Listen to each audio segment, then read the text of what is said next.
For 2 years, a single dad CEO faked being broke on every blind date. He wore worn-out clothes, drove a beaten car, even pretended he couldn't afford dinner just to see how the woman across from him would react. 27 walked away without a word, but number 28 broke the script. She didn't just stay. She pulled out every last dollar from her wallet to pay for him. What she didn't know, that single act shattered the most dangerous test of his life. But when the truth came out, who was the one who really failed? The French restaurant had crystal chandeliers and white tablecloths that probably cost more than most people's weekly groceries. Ryan Cooper sat across from a woman in a Chanel dress, her Hermes bag resting on the chair beside her. He wore a faded button-down shirt with a frayed collar. His watch was a cheap Casio. The plastic band cracked at the edges. The woman glanced at it when he reached for his water glass. "So what do you do?" she asked. Ryan smiled. "I manage a few small projects. Nothing special." Her eyes drifted to his worn shoes, then back to his face. "Oh, I see." The steak arrived. $85 per plate. Ryan looked at the check when the waitress brought it, letting his face fall just slightly. "A bit pricey," he said quietly. The woman stood up so fast her chair scraped the floor. "I just remembered I have an appointment. I need to go." She didn't look back. Ryan sat alone at the table. He pulled out a small notebook from his jacket pocket and wrote, "Number 15. Time, 12 minutes. Result, failed." The waitress returned with the bill. He paid with a black credit card. She looked surprised but said nothing. The cafe 3 months later was different. Plastic chairs, handwritten menus, the smell of burnt coffee. The woman sitting across from him seemed kind. For 34 minutes, Ryan thought maybe this time would be different. Then he pulled out his wallet and made a show of counting the loose bills inside. "I only have enough for 1 coffee, he said. "You'll need to order your drink separately." The woman's face turned red. "You expect me to pay for myself?" "I didn't mean, I don't need a broke man," she snapped, standing abruptly. "I thought you were different." She dropped her napkin on the table and walked out. Ryan picked it up, folded it carefully, and wrote, "Number 22. Time, 34 minutes. Close, but still failed." The penthouse was empty when he got home. The nanny was watching television in the living room. "How was your evening, Mr. Cooper?" she asked. Ryan loosened his tie. Same as always. He walked down the hallway to his daughter's room. Emma was asleep, her small hand curled around a stuffed rabbit. She was 7 years old and looked exactly like her mother. Her mother, who had left 4 years ago when Ryan told her he was bankrupt. It had been a lie, a test, and she had failed it spectacularly. She packed her bags within a week, leaving behind a 3-year-old daughter and a husband who learned that love could be conditional after all. Ryan went to his office and opened the notebook. 27 entries, 27 failures. Each one a woman who had seemed promising until the moment he pretended to be poor. 27 times, he told himself. Maybe the test is too harsh, or maybe the world just doesn't have anyone genuine left. The next morning, Emma found him making coffee in the kitchen. "Daddy, you're smiling," she said, climbing onto a stool. "Am I? You never smile in the morning." He poured her orange juice. Emma swung her legs back and forth, watching him with those big, serious eyes that made her seem older than 7. "Daddy, when will I have a mommy?" she asked. Ryan's hand froze on the coffee pot. "The other kids at school have mommies. I want one too." He knelt down beside her stool. "I'm trying, sweetheart. I'm trying to find the right person. But you keep going on dates, and nothing happens. Do they not like me? They've never even met you. Then why don't they stay?" Ryan didn't have an answer for that. "I'll find someone," he said finally. "Someone who's right for us." Emma hugged him tight. "Okay, Daddy. I trust you." That night, Ryan made another date. Number 28. Mel's Diner was the kind of place where the vinyl booths had duct tape covering the tiers and the fluorescent lights flickered every few seconds. It smelled like old coffee and fried food. Ryan sat in a corner booth, wearing the same faded shirt, the same cracked Casio watch. He checked the time. 7 p.m. The door opened. A woman walked in. She wore a gray sweater that had been carefully mended at the elbows. Her jeans were faded but clean, and her flat shoes were worn at the heels but polished. She carried a canvas tote bag with a supermarket logo on it. Her hair was pulled back in a simple bun. No makeup, no jewelry. She looked tired, the kind of tired that comes from working too many hours for too little pay. She spotted Ryan and walked over, slipping into the booth across from him. "Sorry I'm late," she said. "The bus was delayed." Ryan studied her face. There was something gentle in it, something genuine. "It's fine. I just got here too." The waitress came by. Grace, that was her name, looked at the menu briefly, then set it down. "Just water for me, please," she said. The waitress raised an eyebrow. "You sure, honey?" Grace smiled. "I ate earlier. Just water is fine." Ryan knew that smile. It was the smile of someone who couldn't afford to order food but didn't want to admit it. "I'll have 2 steak combos," Ryan said. "Both with fries and salad." Grace looked uncomfortable. "You didn't have to. I'm hungry," Ryan said. "And they come with sides anyway." Grace didn't argue, but her fingers tightened around the tote bag in her lap. The waitress returned with the order. $18.99 per plate. Ryan and Grace ate slowly, talking about small things. 20 minutes passed, then 40. Grace asked about the photo in his wallet, Emma's picture that he kept visible, deliberately. "She's beautiful," Grace said, her eyes softening. "What's her name?" "Emma. She's 7. Grace smiled warmly. "Emma. That's a lovely name. Strong but gentle, like a flower." It was the first time any of his dates had asked about his daughter before asking about him. Ryan felt something shift in his chest. The waitress brought the check. $45.67. Ryan pulled out his wallet and made a show of rifling through it. His expression darkened. He counted the bills twice. 1 $20 bill, 3 ones. A handful of change. $23.47 total. He looked up at Grace, his face red with manufactured embarrassment. "I'm so sorry," he said. "I thought I had more. I could have sworn I had $50, but I only have 23. This was the moment. This was where 27 people before her had stood up and walked away. Grace didn't move. She sat there for 3 seconds, her face unreadable. Then she reached into her tote bag and pulled out a small brown envelope. On the front, written in careful handwriting, "Rent money December. Important. $300. She opened it. Inside were bills, mostly small ones. She counted them out carefully. 3 10s, 5 ones, $35. Grace placed the money on the table between them. "I have 35, she said. "You have 23. That's $58. We're good." Ryan stared at the envelope, at the words, "Rent money," written in her own hand. He knew rent in this neighborhood.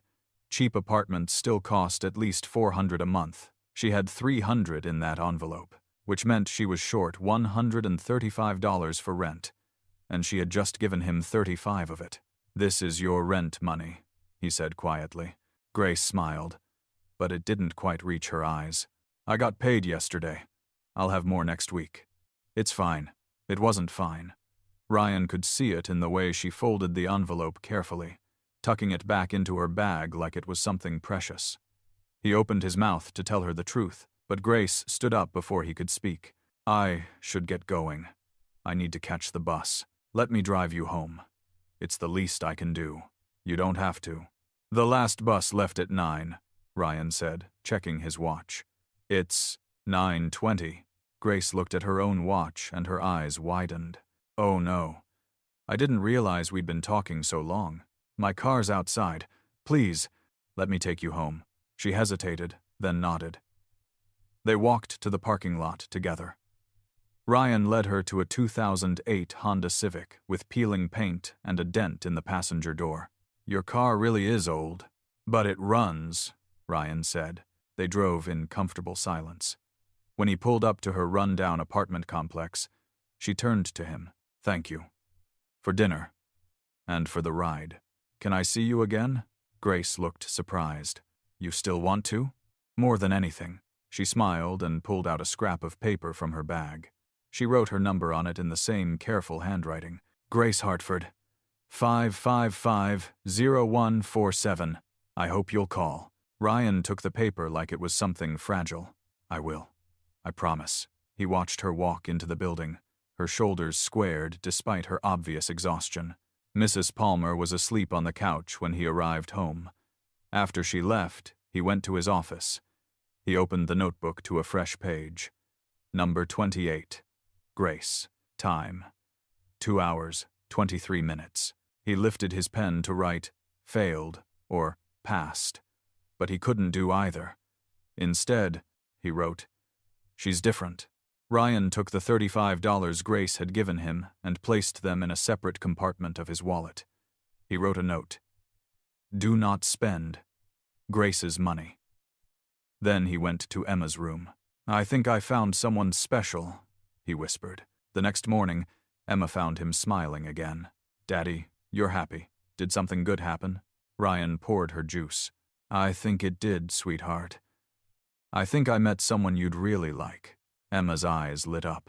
A new mommy? Maybe. But we have to see. We have to make sure she's the right person. But you think she might be? Ryan thought about Grace counting out her rent money to help a stranger. Yeah, he said quietly. I think she might be. But even as he said it, guilt twisted in his stomach. Because Grace thought he was broke. She thought he was struggling just like her, and every moment he let her believe that lie was another moment he betrayed the very thing he was testing for. For the first time in 2 years, Ryan Cooper wondered if he was the one failing the test. Ryan called her a week later. Grace answered on the third ring. Hello? It's Ryan, from the diner. I was wondering if you'd actually call. I said I would. People say a lot of things, Grace said softly. Are you free this weekend? Emma wants to meet you. Silence. Then, carefully, your daughter wants to meet me? I told her about you. She asked. You told her about a woman you met once? I told her I met someone kind.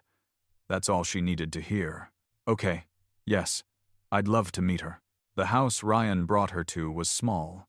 2 bedrooms, minimal furniture, a kitchen with outdated appliances. He had bought it specifically for maintaining the illusion. Emma's toys were scattered across the floor because his daughter actually lived here on weekends, away from the penthouse, away from anything that might reveal the truth. Grace stood in the doorway holding a small paper bag. I brought something. I hope that's okay. Emma appeared from behind Ryan. She stared at Grace with wide, curious eyes. Grace knelt down immediately. You must be Emma. Your dad told me you like to draw. Emma nodded, still shy, half hiding behind Ryan's leg. Grace reached into her bag and pulled out a box of colored pencils. 12 colors. The cheap kind from the dollar store, but pristine. I thought you might like these. Emma's eyes went wide. She took the box carefully, like it was something precious. Thank you. I've never had new pencils before. Ryan's throat tightened. Grace smiled. Then I'm glad I could give you your first set. Emma clutched the box to her chest, then noticed the bandage on Grace's palm. You're hurt. Grace glanced at her hand. I cut myself at work yesterday. I'm clumsy sometimes. Daddy forgets to buy new bandages. The ones we have are all old. Grace didn't say anything about it. Instead, she reached into her bag again and pulled out a small box of cartoon bandages covered in little cats. I always carry extra, because I really am very clumsy. Would you like one? We can match. Emma nodded eagerly. Grace carefully removed the old bandage from Emma's scraped knee and applied a new one with practiced care. There, all better. Emma threw her arms around Grace's neck. Ryan had to turn away because his eyes were stinging. Grace insisted on making dinner. Ryan showed her the kitchen, knowing exactly what she would find. A nearly empty refrigerator, 6 eggs, a package of instant noodles, 2 carrots that were starting to wilt, a carton of milk. You weren't kidding about needing to go grocery shopping. Work's been busy. I keep meaning to go. Grace just rolled up her sleeves. Let me see what I can do. She moved around the kitchen with efficiency born from necessity. She fried the eggs, sliced the carrots into thin flower shapes, and arranged the instant noodles on plates to look like smiley faces. Emma watched from her seat, fascinated. That's so pretty. I don't want to eat it. Grace sat down beside her. Pretty food is only good if it tastes good too. Try it. They ate together, the three of them, in that small kitchen. Ryan watched Grace help Emma with her food, listened to them talk. How did you learn to cook like this? Ryan asked. Grace's hands stilled on her fork. My mom died when I was young. I had to learn.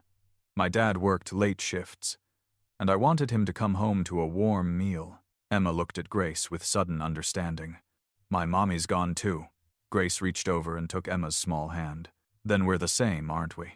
Emma nodded, tears gathering. Nobody understands. The other kids have mommies. I know. I remember feeling like that too. Ryan sat there, watching this woman he barely knew comfort his daughter with the kind of understanding that only came from shared pain. He realized then that Grace wasn't just being kind to Emma out of politeness. She was healing herself by healing his daughter. 3 weeks passed. Grace came over regularly on her days off from the supermarket where she worked. She helped Emma with homework, taught her how to braid hair, showed her how to make paper flowers. Ryan noticed small things. The way Grace always brought something, the way she never complained, the way she quietly fixed things. A loose cabinet hinge, a torn curtain, a wobbly table leg. One evening, Ryan was working late at his real office downtown. His phone rang at 11 p.m. Mr. Cooper, it's Mrs. Palmer. Emma's running a fever. 103.5. She's asking for Grace. Ryan's stomach dropped. I'm on my way. Should I call Grace? Ryan checked the time. 11:15 p.m. No buses ran this late. Grace lived 3 miles away and didn't own a car. He called her anyway. Ryan, is something wrong? It's Emma. She's sick. Fever. She's asking for you, but it's late. What's your address? Grace. The buses aren't running. I'll walk. Give me the address. It's 3 miles. Then I should start now. 40 minutes later, Grace arrived, soaked from the rain. She must have run part of the way. Her shoes were caked with mud, her hair dripping. Ryan opened the door and stared. You walked. In the rain. Grace stepped inside, barely noticing her condition. Where's Emma? He led her to Emma's room. The little girl was crying, her face flushed with fever. When she saw Grace, she reached out with both arms. You came. Grace went to her immediately, pulling the girl into her arms. Of course I came. I promised I'd always be here for you. She looked at Ryan. Do you have children's fever medicine? He brought what he had. Grace administered it carefully, then spent the next hour wiping Emma's face with a cool cloth, singing soft lullabies. Eventually, Emma fell asleep with her hand wrapped around Grace's finger. When Grace finally looked up, her vision was blurred with tears. I'm sorry. I just remember being sick like this when I was 8. My dad was working the night shift. He couldn't come home. I was alone all night, burning up, and I was so scared. Ryan sat on the floor beside the bed. You were alone. I called him at work, but he couldn't leave. He needed the money. We were behind on rent. I remember lying there thinking, what if I die and nobody finds me until morning? I didn't want Emma to feel that way. To be scared and alone. You're not alone anymore, Ryan said. Grace met his eyes. Neither is Emma. Not as long as I'm here. Ryan reached out and took her free hand. They sat like that for a long time, Emma sleeping between them. When Ryan finally stood to get Grace dry clothes, he felt something he hadn't felt in years. Genuine gratitude, not for money or success or power, but for the simple presence of someone who cared. And underneath that gratitude was a growing sense of guilt, so heavy he could barely breathe. A month later, Grace's phone rang while she was helping Emma with a school project. Grace Hartford speaking. Ryan watched her face change. Her eyes widened, then filled with something that looked like hope. Yes, I applied for that position. 3 months ago, actually. Yes, I can come in for an interview. When she hung up, she looked dazed. What was that? A job offer. Well, an interview. For an administrative assistant position at Harrison & Company. It pays $3,200 a month. Ryan knew he should be happy for her. Instead, his chest tightened. That's double what you make now. I know. But there's a problem. They need someone who can work 3 p.m. to 11 p.m. Evening shift. Emma looked up from her project. But that's when you come see us. Grace's face crumpled slightly. I know, sweetheart. Ryan forced himself to speak normally. You should take it. It's a great opportunity. Who would watch Emma? You work until 10 or 11 every night. Don't think I haven't noticed. He froze. I can arrange something. Arrange what? Another nanny who'll sit on the couch while your daughter does homework alone. Grace, I know you're hiding something about your work. I've known for a while. But I do know Emma needs someone. Really needs someone. Emma had gone very still. Grace looked at the phone, then at Emma, then back at Ryan. I'm going to turn it down. What? No. Emma needs me. That's more important than $3,200 a month. Ryan stood up, agitation running through him. You can't sacrifice your future for us. I'm not sacrificing anything. I'm choosing what matters. Grace knelt down beside Emma. Right, sweetheart? We're a team. Emma hugged her tightly. I need you, Grace. Please don't go. Ryan watched Grace make the call, heard her politely decline the interview. When she hung up, she smiled at Emma like nothing had happened. But Ryan saw the way her fingers gripped the phone, saw the way she tucked it away like she was burying something. That night, after Grace left, Ryan sat in his real office at the penthouse and stared at the city below. Grace had just turned down a job that would have changed her life because she thought his daughter needed her. Emma wanted Grace.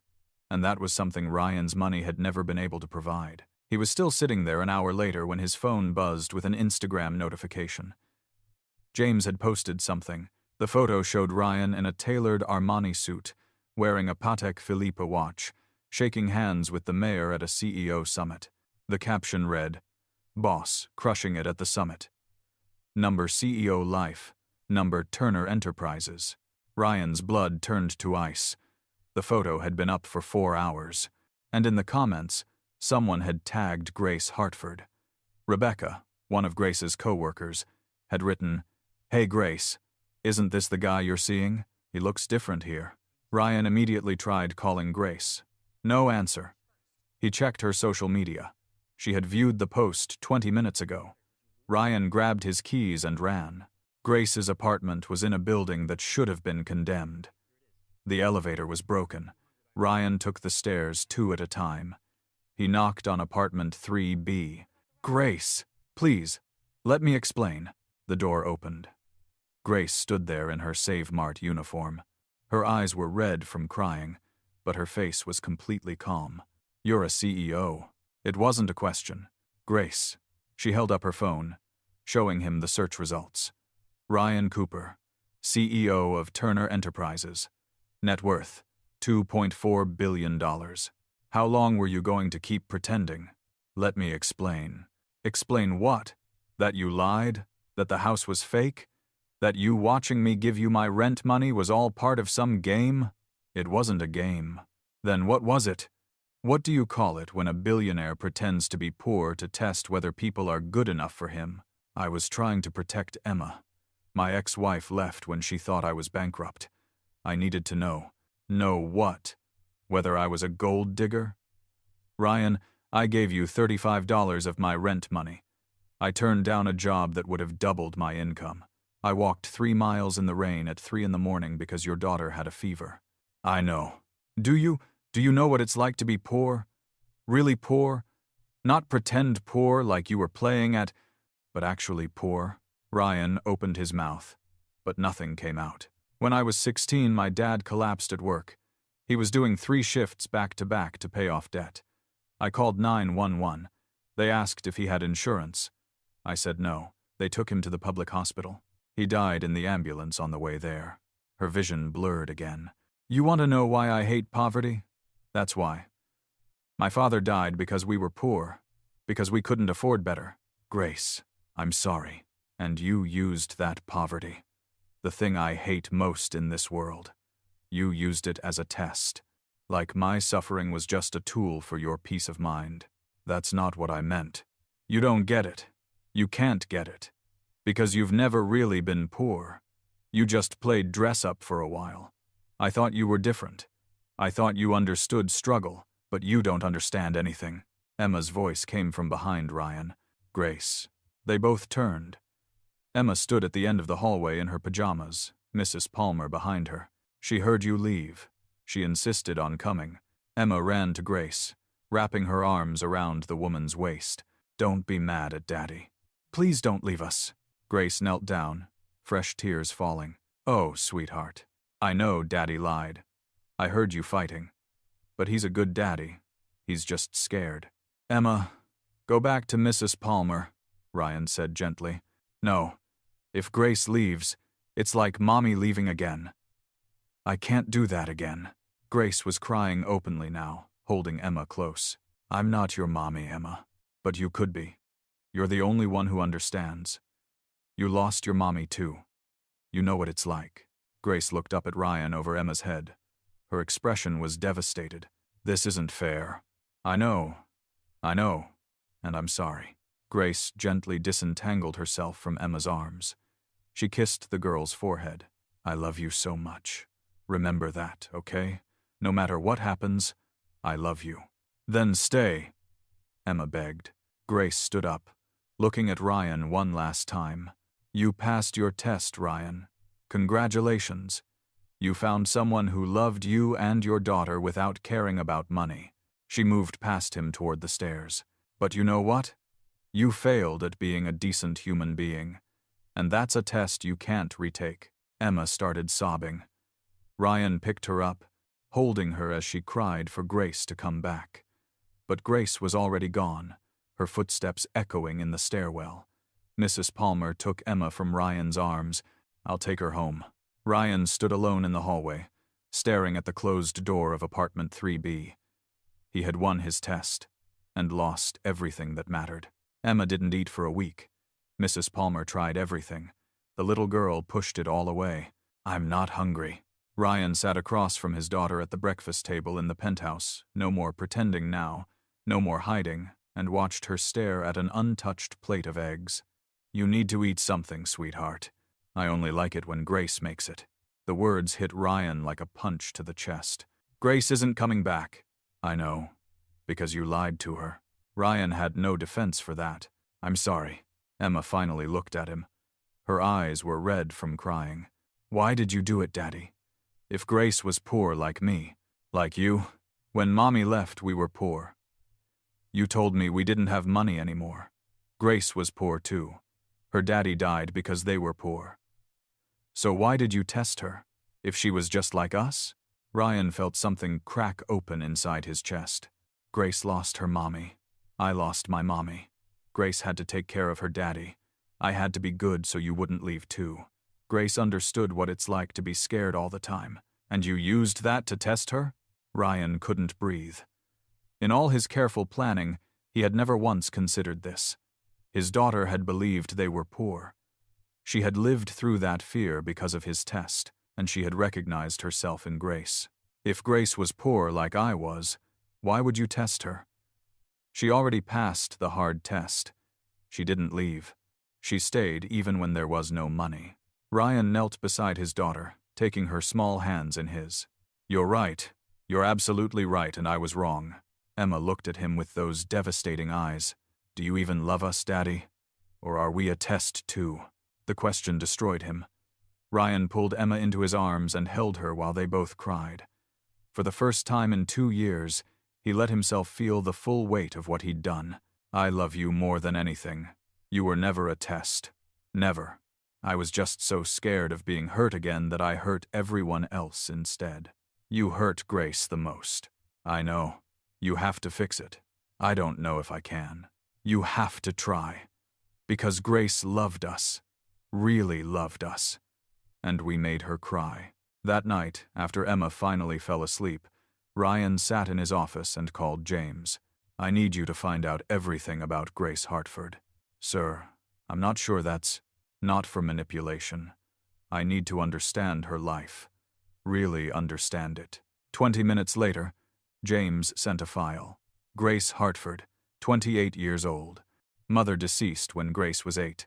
Father, William Hartford, worked 3 jobs after his wife's death.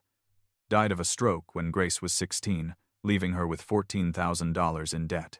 Grace dropped out of high school, worked full-time at minimum-wage jobs, never went to college, no family, no safety net. For 12 years, she'd been completely alone. Ryan's hands shook as he read further. Each apartment was cheaper than the last, each neighborhood more dangerous. She'd been evicted twice for late rent. Her entire life was a study in survival. And Ryan had used that survival instinct, her poverty, her trauma as a test. The next morning, Ryan drove to the Riverside apartment complex. The building looked worse in daylight. He climbed to the 3rd floor and knocked on apartment 3B. Grace opened the door. She looked exhausted. She wore her Save Mart uniform. "What do you want?" "5 minutes. Please. I'm going to be late for work. I'll drive you. Just give me 5 minutes." She stared at him, then stepped back. 2 minutes. "And you're not coming in." They stood in the hallway. "I'm sorry." Grace held up her hand. "If that's all you came to say, you wasted a trip." "It's not. You were right. About everything. I used your poverty as a test, and that was cruel. I was so focused on protecting myself that I didn't see how much I was hurting you." "Good. You've achieved self-awareness. Is that all?" "Emma won't eat. She says she only likes your cooking. She won't sleep through the night. She keeps asking when you're coming back." Grace's expression flickered. Pain crossed her face before she locked it down. "That's not fair. I know. I'm not trying to manipulate you. I just thought you should know that she misses you, that she loves you. I love her too. That doesn't change what you did." Ryan nodded. He reached into his jacket and pulled out an envelope. "This is for you. I don't want your money. It's not money, it's a certificate. For a foundation I started, the Hartford Memorial Fund." She finally looked at the envelope. "What?" "It's named after your father, William Hartford. It provides scholarships for kids who've lost parents and can't afford college. Kids like you were. You're the director. You decide who gets the scholarships." "Not me." Grace took the envelope slowly. Her fingers shook. She read the certificate, then looked up at Ryan, her vision blurring. "Why would you do this?" "Because you were right. I don't understand poverty, but I have resources, and I can use them to honor your father, to make sure other kids don't have to drop out of school like you did. This isn't to buy your forgiveness. You don't have to ever speak to me again. But your father deserved better than dying for a paycheck." Grace's tears spilled over. "The fund starts with $10 million. It's already active. 50 students this year. And you have complete control." "Ryan, I can't." "You can. You know better than anyone what these kids need. I'm not asking you to forgive me. I just wanted you to know that I'm trying to do better, to be better." Grace wiped her eyes. "You named it after my dad. He raised an incredible person. He deserves to be remembered." They stood there in that dingy hallway, the distance between them feeling like miles. "I need to go to work. I'll drive you." "Ryan, please, let me do this one thing." They drove in silence.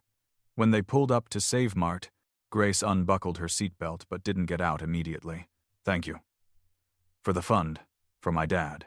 It's the least I could do." Grace opened the door, then stopped. "Emma really won't eat? Not unless it's shaped like a smiley face and made with love." Grace almost smiled. "Tell her I miss her too." Then she was gone. 2 weeks passed. Ryan threw himself into the foundation work, personally reviewing every application. He read stories of kids who'd lost parents, who were working 2 jobs while trying to finish high school. He thought of Grace, at 16, making those same choices. On a Tuesday evening, his phone rang. Unknown number. "Hello? Mr. Cooper? This is Rebecca from Save Mart. I work with Grace. Is she okay?" "She's fine." She saw the article about the foundation. It was on the front page. About you creating a fund in honor of William Hartford. Ryan had made sure the press release emphasized William's story, a father who worked himself to death trying to provide for his daughter. Grace cried during her whole shift. She kept the newspaper, She's carrying it in her bag. Ryan closed his eyes. Thank you for telling me. She won't call you herself. She's stubborn. But I thought you should know. It mattered to her. What you did. After hanging up, Ryan sat in his office for a long time. Then he made a decision. The first scholarship ceremony was held 6 weeks later. 50 students stood on stage in a hotel ballroom, each holding a certificate guaranteeing 4 years of college tuition. Grace stood at the podium in a simple dress, her hands shaking slightly. My father, William Hartford, died because he worked too hard for too little pay. He wanted me to have a better life. He didn't live to see me graduate high school, much less college. She looked out at the students. But because of this fund, 50 young people won't have to make the choice I made. They won't have to give up their education to survive. They can honor their parents by building the futures those parents sacrificed for. The applause was thunderous. Ryan stood at the back, watching. Emma was beside him, wearing the pink dress Grace had once admired. Daddy, can I go see her? Let's wait until after the ceremony. But when the event ended, Emma ran straight to Grace before Ryan could stop her. Grace saw her coming and knelt down immediately. Emma crashed into her arms. I missed you so much. Grace held her tight, tears streaming. I missed you too, sweetheart. Ryan approached slowly. Grace looked up at him over Emma's head. Her expression was complicated gratitude, pain, wariness, and something else he couldn't quite name. You came, Emma insisted. She wanted to see you give the speech. You did an amazing job selecting them. They all deserved it, because you understood what they were going through. Grace stood, keeping one hand on Emma's shoulder. Can we talk? Somewhere private? Ryan's heart hammered. Of course. They found an empty conference room. Emma sat on a chair, swinging her legs, while Ryan and Grace stood near the window. I was angry. I'm still angry, honestly. What you did was wrong. I know, but I've been thinking about why you did it. Your ex-wife left when she thought you were broke. She abandoned Emma. You were trying to protect your daughter from being hurt again. That doesn't excuse it. No, it doesn't. But I understand it now. Fear makes us do terrible things sometimes. She looked at Emma. When my mom died, I was terrified that my dad would die too and leave me completely alone. So I tried to take care of him, tried to make sure he didn't work too hard. But I couldn't stop it. He died anyway, and Emma reminds you of yourself. She's a little girl who lost her mother and is terrified of losing her father too. When I look at her, I see me at 8 years old. I didn't fall in love with her because I'm a good person. I fell in love with her because I'm trying to save the child I used to be. That doesn't make it less real. No, but it means I wasn't objective either. I made Emma my whole world because I don't have a world of my own. Maybe we were both using each other. You were testing me, and I was trying to heal my own trauma through your daughter. Ryan shook his head. You gave us everything you had. Your time, your money, your heart. I gave you lies. You also gave my father a legacy. You gave 50 kids a future. You're trying to change. I can't forget what you did, but maybe I can try to forgive it. Emma jumped off the chair and ran to them both, grabbing their hands. Does this mean Grace can come home? Grace and Ryan looked at each other. I don't know if I can trust you yet, but I'm willing to try. No more lies, no more tests, just honesty, even when it's hard. No more lies, Ryan agreed. I promise you, Grace. Never again. And if you break that promise, I walk away. Forever. No second chances. I understand. Grace knelt down and looked Emma in the eyes. I need you to understand something, sweetheart. I'm not your mommy. I can't replace the mother you lost. Emma's lip trembled. But you could be my friend? My really good friend? Grace pulled her into a hug. I can be your really good friend. The kind who makes smiley-face noodles and helps with homework and comes when you're sick. And loves me. And loves you more than anything. Ryan watched them hold each other and felt something he hadn't felt in years. Hope. Not the desperate, fearful hope of someone trying to protect themselves from pain, but the quiet, steady hope of someone willing to risk being hurt for the chance at something real. 6 months later, Ryan stood in the same hotel ballroom for the second scholarship ceremony. 75 students received awards. The Hartford Memorial Fund had grown. Grace spoke about resilience, about second chances, about parents who sacrificed and children who honored those sacrifices. Emma sat in the front row. When Grace finished speaking, the little girl stood up and clapped louder than anyone else. After the ceremony, the three of them went to Mel's Diner, the same place where Ryan and Grace had their first date. They sat in the same booth. Grace ordered a steak dinner without looking at the prices. Emma got chocolate chip pancakes. Ryan got coffee and watched his daughter laugh at something Grace said. "You're staring," Grace said. "I'm appreciating." "Appreciating what?" "This. Us. The fact that you gave me a second chance I didn't deserve." Grace reached across the table and took his hand. "You're right. You didn't deserve it. But Emma did. And maybe I did too." Emma looked up from her pancakes, her face covered in chocolate. "Are you guys gonna get married?" Grace choked on her water. Ryan felt his face heat up. "Because if you do, then Grace really would be my mom. And I want that. I want Grace to be my mom." Grace's eyes filled with tears. She looked at Ryan, then at Emma, then back at Ryan. "We're taking things slow, sweetheart. But whatever happens, I'm not going anywhere. I promise." "You promise? Like, forever promise?" "Forever promise." Emma went back to her pancakes, satisfied. Ryan squeezed Grace's hand under the table. She squeezed back. Outside the diner window, the city moved on. But inside that booth, 3 people who had been broken by loss and fear and lies were slowly, carefully, building something new, something honest, something real. Ryan had spent 2 years testing people to find someone worthy of his love and his daughter's heart. He'd created an elaborate deception, hurt a good woman, and almost lost everything that mattered. In the end, the poor woman didn't just pass his test. She became the mirror that showed him who he'd become when he let wealth replace compassion, when fear replaced trust, when protection became cruelty. Emma had been right all along. If Grace was poor like they had pretended to be, then she'd already passed the hardest test there was. She'd chosen love when she had nothing else to give, and Ryan had finally learned what his daughter somehow always knew. The test was never about finding someone who would stay when the money was gone. It was about becoming someone worthy of being loved when you had nothing but yourself to offer.